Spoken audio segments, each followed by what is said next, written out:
I can tell you this is over 40 kgs of real Parmigiano Reggiano. Italy, only place you're going to be able to get this. As we go through it, I'll go through some of the basics of this particular cheese.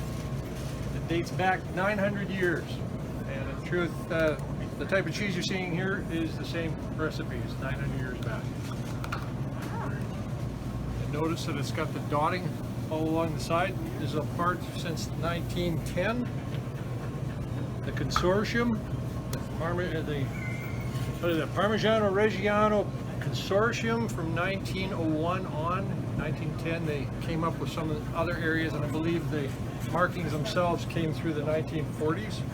These were all a way for a grouping of dairy farmers and cheesemakers in Italy to be able to make sure that they're keeping their product safe without unneeded copiers, and also for the fact that they're able to keep the quality high. It doesn't water it down. In the co-op, and like a lot of other places, you can find Canadian Parmesan. It doesn't compare to the true Italian Parmigiano Reggiano.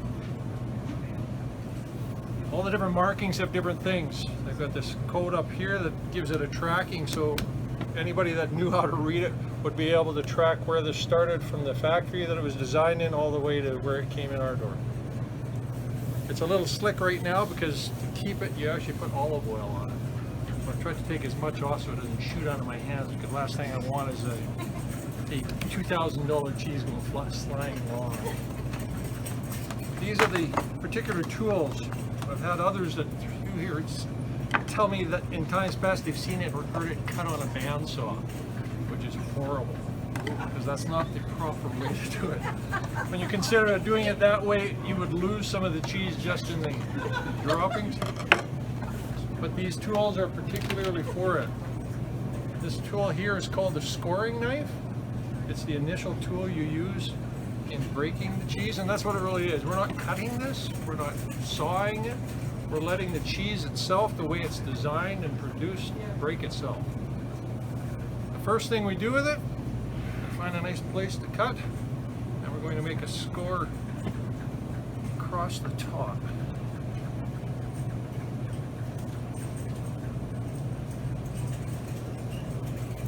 Just like that. It doesn't need to be overly deep, but it has to score the whole side. To that end, I'm just going to move it out a bit because I have to cut down the sides now.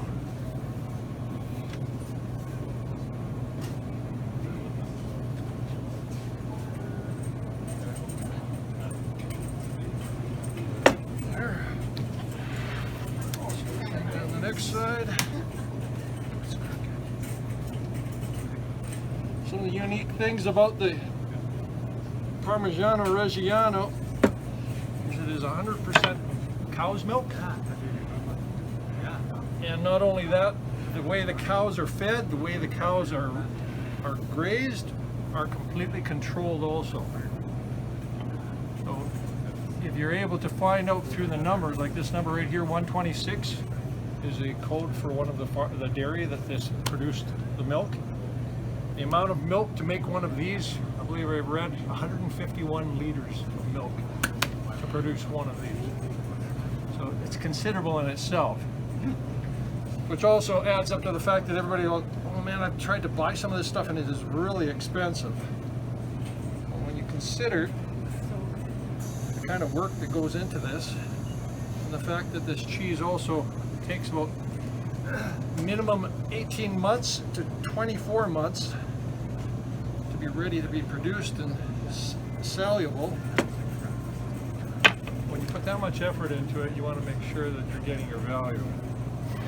One nice thing about this cheese, a lot of people nowadays are finding themselves to be lactose intolerant.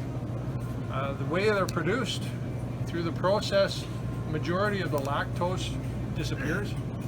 So for the majority of people on there, unless they are severely lactose intolerant, this is one of the few cheeses that you can eat. Okay, so now that I've scored it all the way around, we take these two almond-shaped knives. That's actually what they call them. They look like almonds, but that's the term that they use for it. And we put it right cheese on the side here. And push it down. Same with this.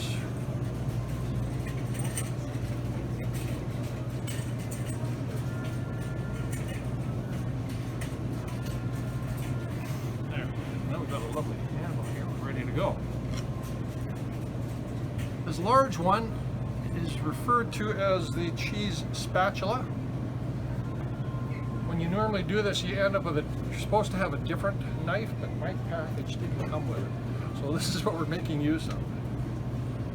So we just stick it in their ways, and as you notice, it starts to separate. You have to leave it for a while and let the cheese actually crack itself. So it'll start. We'll flip it over and we'll do the same thing. If you come up close, you can actually see it starting to split through, and you'll see the different textures of the cheese. You'll see it more once it completely comes apart, but please take a look. And then I'm going to remove the knives and we'll flip it over and start on the next side. All right.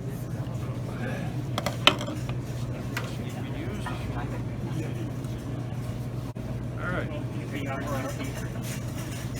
So same idea. Push the almond bin down. I'm right-handed to a large degree, so we'll get that over here.